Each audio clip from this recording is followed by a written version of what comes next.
average income HBAI statistics gov.uk brackets www.gov.uk close brackets published March 2024 available at https://government/government/collections/households-below-average-HBAI-2. The text continues. We know that good work can significantly reduce the chances of people, including parents, falling into poverty. The latest available data shows that the relative poverty rate after housing costs of children in households where all adults work was 14%, compared to 75% for children living in households where no adults work. Footnote 181 here reads, Households below average income HBAI statistics gov.uk brackets www.gov.uk close brackets published March 2024 available at https://government/collections/households-below-average-HBAI-2.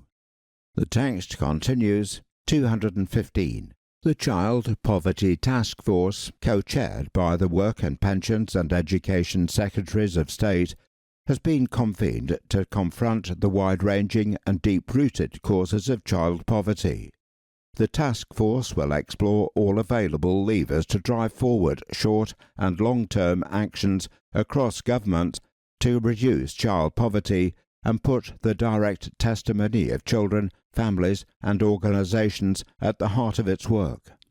This will include consideration of how to increase incomes, including potential further measures that support parents into employment, bringing down the costs of essentials, increasing financial resilience, and improving access to local and community services. Further detail will be published in the Child Poverty Strategy in the spring. That is the end of Track 8. Track 9. Chapter 7. The Path to Reform. How we will deliver across the UK and within England. 216. This white paper has set out ambitious reforms and changes to ways of working across the UK and within England. Some elements will apply to England only. where skills or health policy is a matter for the devolved governments in Scotland, Wales and Northern Ireland. Others, such as our industrial strategy, will drive growth across the UK or, in the case of our employment service reforms, across Great Britain. 217. This chapter sets out our ambition for greater partnership working across the UK to create a more inclusive and dynamic economy, our next steps and plans to engage citizens, experts and stakeholders in developing our reforms. Delivering employment support across the UK. 218. The UK Government will respect settlements with devolved governments. 219. Within Great Britain, we will work closely with the Scottish and Welsh governments to ensure all aspects of our new approach to delivering employment support partner effectively with devolved provision, including but not limited to skills, health and careers, as well as Scottish and Welsh government-funded employment support. The Government has also made a new commitment to devolve non-Job Centre Plus employment support funding to the Welsh Government. Working in partnership with the devolved government is essential to improving the overarching employment offer to help as many people as possible experience the benefits of these reforms. 220. We plan to establish new governance arrangements with the Scottish and Welsh governments to help frame discussions around the reform of Job Centre Plus and agree how best to work in partnership on employment issues for which we both have responsibility and shared interests. 221. These forums can also showcase areas of individual and shared responsibility, building on initiatives such as Careers Wales, Working Wales and No One Left Behind. Box 17 Case Study Careers Wales, Working Wales. Careers Wales, Working Wales has worked closely with Department for Work and Pensions for decades, both locally and nationally. They share a common purpose in supporting adults who are seeking to enter and/or progress in the labour market and who may need careers information, advice and guidance as preparation for more focused job searching or for the workplace. Working Wales careers advisors and employability coaches are currently working out of 54 job centres across Wales to support Department for Work and Pensions customers and, through local arrangements and warm handovers, job centres signpost customers to Working Wales with this support, supplementing the Department for Work and Pensions customer offer and journey. On average, 1/3 of Working Wales customer referrals come from Department for Work and Pensions. That concludes Box 17. Box 18, Case Study, No One Left Behind, Scotland. No One Left Behind is the shared Scottish and local government approach to delivering an all-age, place-based, person-centred model of employability support in Scotland. Collectively with partners, Scotland is building an employability system that tackles inequalities in Scotland's labour markets by creating more responsive, joined-up and aligned services that meet the needs of employers and local labour markets, while helping people of all ages access fair and sustainable work. That is why, through No One Left Behind, Scottish and local government embarked on a programme of transformational change to design and implement a delivery model that has partnership at its heart and that actively drives alignment and integration of the services people need to support their journey towards, into and in work. The No One Left Behind approach has supported 67,150 people since April 2019, 20,743, 31%, have entered employment, while a further 8,999, 13%, entered further or higher education or training. Footnote 182 here reads, No One Left Behind, Statistical Summary, October 2024, gov.scot, brackets www.gov.scot, published 30th of October 2024, available at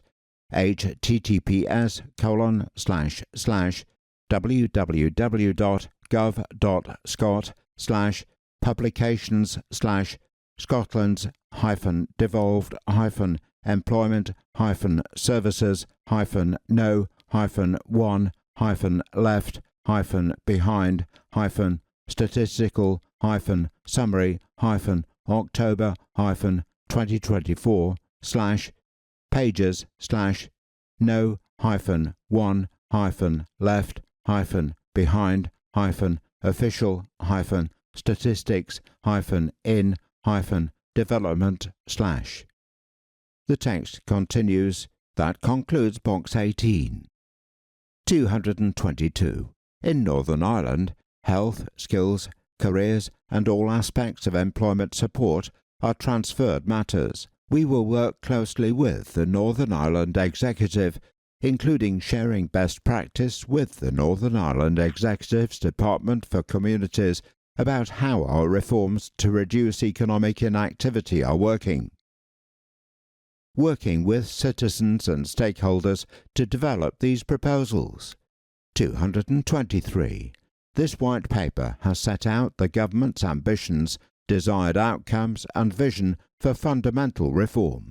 We are determined to make quick progress, but acknowledge that transformation of the scale we have set out will take time to deliver. 224. Department for Work and Pensions will establish a panel to consult disabled people as part of our wider efforts to ensure that the views and voices of disabled people are put at the heart of the design and delivery of our reforms. 225. We will continue to engage the Expert Labour Market Advisory Board announced by the Secretary of State for Work and Pensions to provide the government with insight, ideas and challenge. The immediate priorities of the board, chaired by Paul Gregg, former director of the Centre for Analysis of Social Policy at the University of Bath, include job quality and progression, opportunity and equalities, health and inactivity, regional inequalities and data. Footnote 183 here reads, Labour Market Advisory Board gov.uk brackets www.gov.uk available at https://www.gov.uk/government/groups/labour-market-advisory-board. The text continues.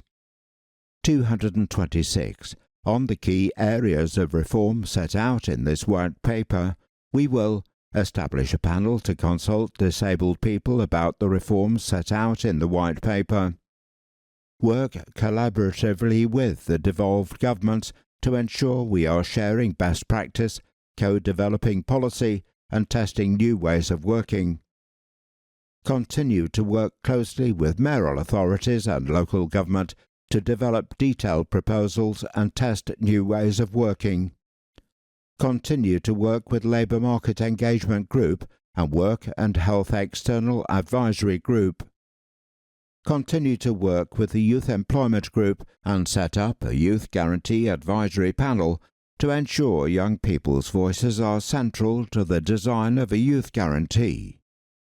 227. Delivering our vision for the future, enhanced partnership working between all four nations, local communities and individuals will take time, but it is essential for securing the best opportunities and outcomes for people across the UK. E03184199 978-1-5286-5157-8. That brings us to the end of this audio presentation of the White Paper, Get Britain Working, from His Majesty's Government.